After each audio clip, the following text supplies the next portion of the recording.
Paslaugos pagalbininkas trečiame etape vartotojas gali rinktis pagalbą.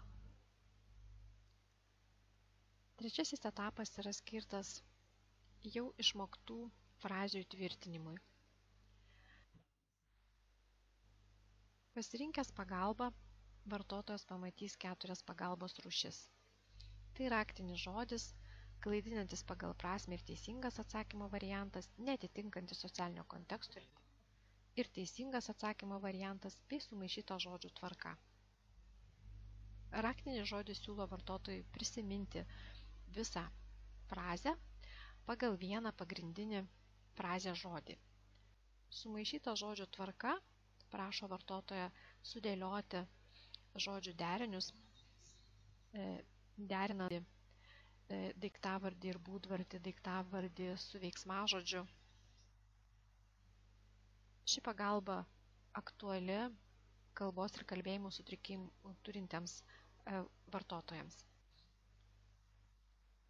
Klaidinantis pagal prasmę ir teisingas atsakymo variantas pasiūlo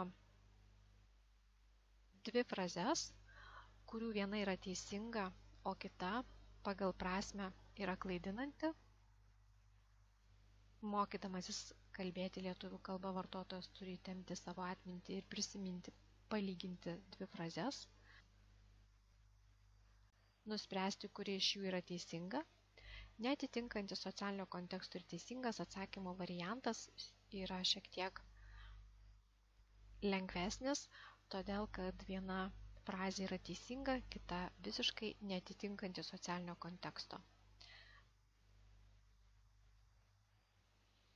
Šios pagalbos rūšys skatina vartotojų aktyvumą ir nuolatinį dėmesio išlaikymą.